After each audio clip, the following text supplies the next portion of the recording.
So you stand by the fact that you say it's under capture? Under capture because I was here when we were fighting for political pluralism and the boldness that was with the media.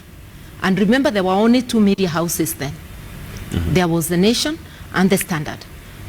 And in the course of our agitation, The Standard got, KTN.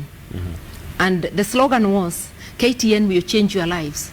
And it really did, because when KBC was having the leading article as His Excellency President Daniel Arap Moi, KTN would have what else is happening. So it really changed our lives in the sense that it brought pluralism in the media, if you like. Okay. And so would you put this as are you saying that the media is to blame, or is it that the government has them to a point where we are not able We are all to blame.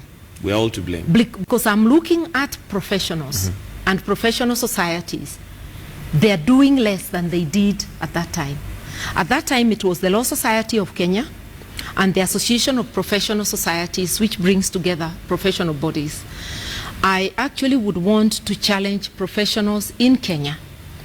What is our role in helping this great nation embrace good governance, transparency, and accountability?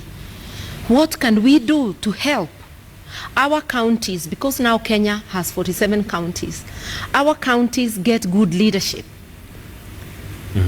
Shall we just sit and say how there is wastage of funds at the county and national level while we are sitting and letting incapable people take up leadership?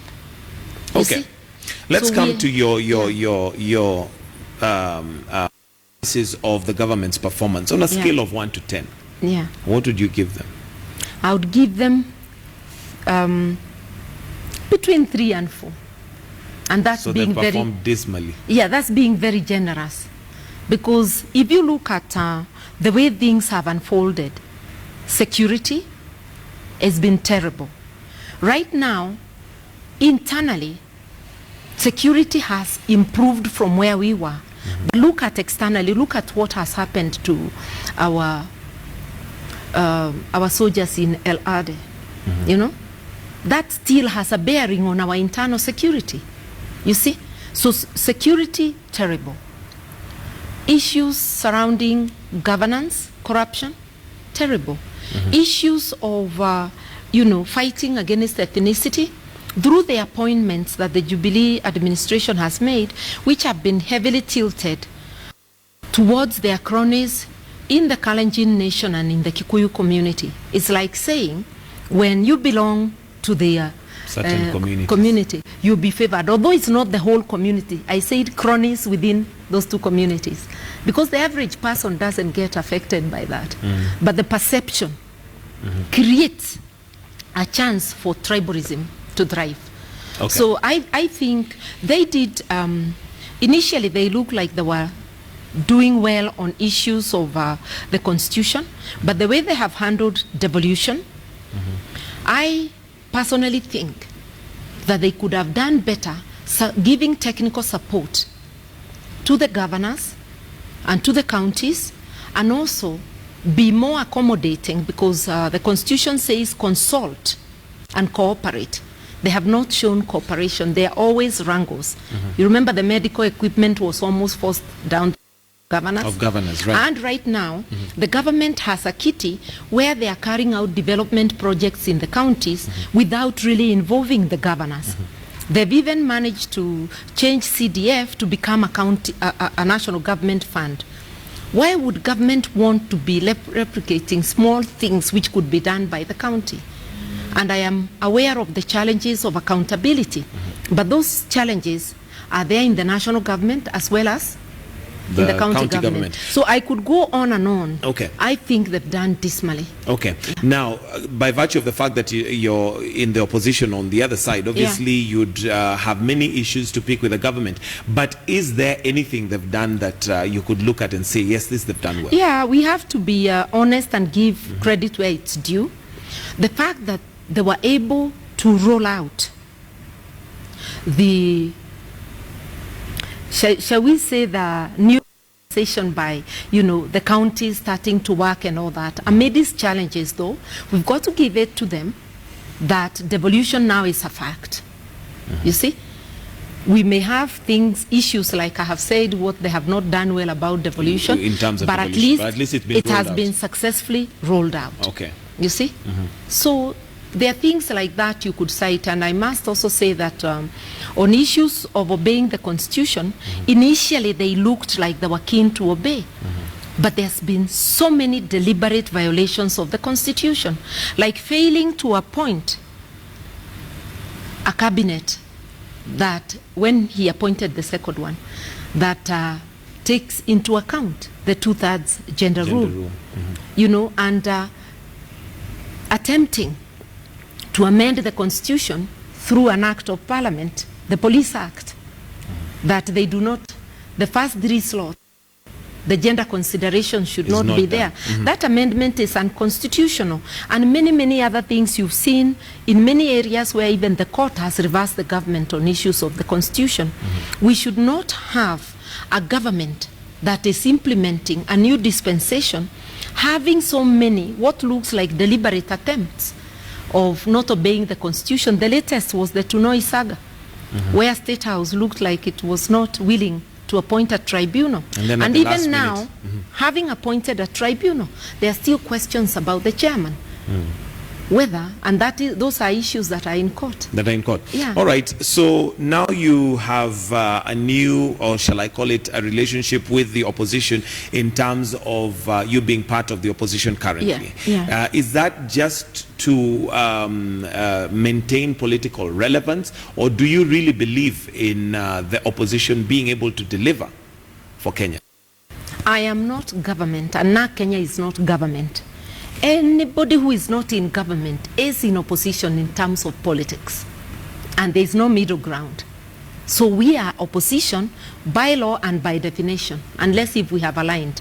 And we must get away from the narrative in Kenya that everybody has to be in government. Which is true, but by virtue of the fact that you attend meetings and you're with the Right Honorable Raila Omolo Odinga means you probably subscribe to the ideologies and maybe the manifesto of CORD. Not necessarily and not wholly, but we have a common agenda to put the government on its toes. That's a mandate the opposition is given in the Constitution. So are you willing to be under the leadership of Raila Odinga? What do you mean? By virtue of the fact that you're in the opposition and he's the opposition leader. I am in opposition. I lead NARC Kenya. He leads CORD, and he also leads ODM. So to that extent, we are on the same page. And yes, we are working together as opposition, and there are possibilities of working together beyond opposition politics. So, but NARC Kenya is a distinct party, and will remain that way. Will remain that way. It's not going to be merged into the other parties. No, Jubilee must stop telling other parties that do what we are doing. They are not the standard. I would tell them, watch the opposition to see how parties are run. Not necessarily doing what they're doing, but by virtue of the fact that when you go for a CORD rally, for example, you stand with the CORD principles and echo what they have to say, then we would assume that you're in agreement. I stand as NARC Kenya, and we may not agree 100% on everything, but we largely do agree. So do you think it is time that, for instance, Raila Odinga maybe hang his boots? No. Like, if you ask me, I think it's time Uhuru and Ruto hanged their boots. It's not about age. Okay. It's about competency. All right. You've just said that it's not time for Raila Odinga to hang his boots. But I'd like us to just play a clip, and possibly then we can take it from there. And if we can just roll that clip, Director. Any report without checking with the person. I do not share any values with the Prime Minister Raila Odinga, nor do I admire his politics. In fact, I've been calling upon him to go home together with President Kibaki. Both of them, both he and President Kibaki, have been totally unable to uproot corruption from within their ranks. And therefore, both the voters of Kenya ought to be good enough to send both home, one by law and ballot. So what has changed? There you are saying that it's time for him to hang his boots. Him and Kibaki have been unable to uproot corruption. So what has changed? Remember, we were both candidates in an election. You are not going to sing praises of your rival, okay? But do also remember that I have worked with Raila before. We were in the trenches together seeking the second liberation. We were together in government when we campaigned for, not in government, when we campaigned for the Kanu to go home in 2002. We were together in government, in the Kibaki government. Then the split came. And then we were again together by virtue of the coalition government. So these are people I have worked with. In a contest, you're not going to sing praises of your rival. He has a strong points. We may not agree 100%.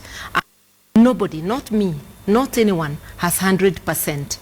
But I can assure you, as of now, we have common ground. But there you say that you do not, first of all, like his political stance, or you do not share values with him. And another major thing in that statement is the issue of corruption, which we know as a country we are at the height of it. So what makes you think right now, or what has changed to be with him in one camp and think that corruption is going to be gotten rid of? Remember that time, Raila and Kibaki were sharing power.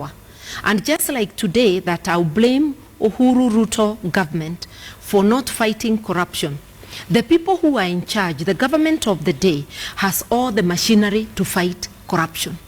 They are in charge of all the agencies. So the failure of fighting corruption, just like I spoke then, was with the coalition government. Today, it is with the Jubilee administration. They are in charge. So that is the difference of that statement then. Today, Raila is not in charge of the agencies that are fighting corruption. It is the Uhuru Ruto failure. It is the Jubilee administration failure. The day he'll be in charge again, and if he fails, I will exactly be telling him the same. The same words. Because that's how come I left the Kibaki government. You see? Those are the differences.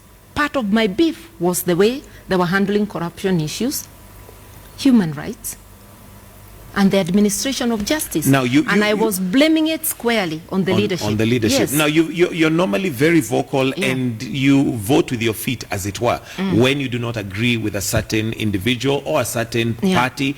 And by that I mean you will walk out on Moi, you will walk out on Kibaki's government. I believe you resigned as Minister of Justice because you did not agree. So why would you be in agreement with the opposition right now if there are certain things you don't agree with? Why not stand as NARC Kenya and criticize both sides? Look at the government and say they have gone wrong here. Look at the opposition as it stands and say, I will not agree or go with this. Because are you telling me there are no issues in the opposition? There are issues in every party.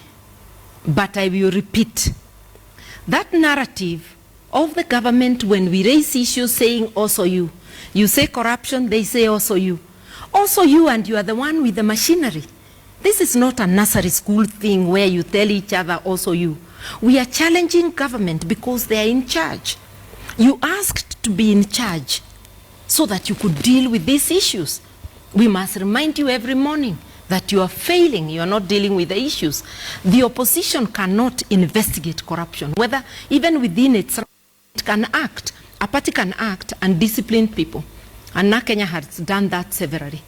But beyond that, a party cannot investigate and prosecute. Even when they allege that we have been mentioned in corruption issues, my challenge, and especially on Twitter to the Office of Director of Public Prosecutions and to the police, is get down, investigate each and every corruption allegation and prosecute.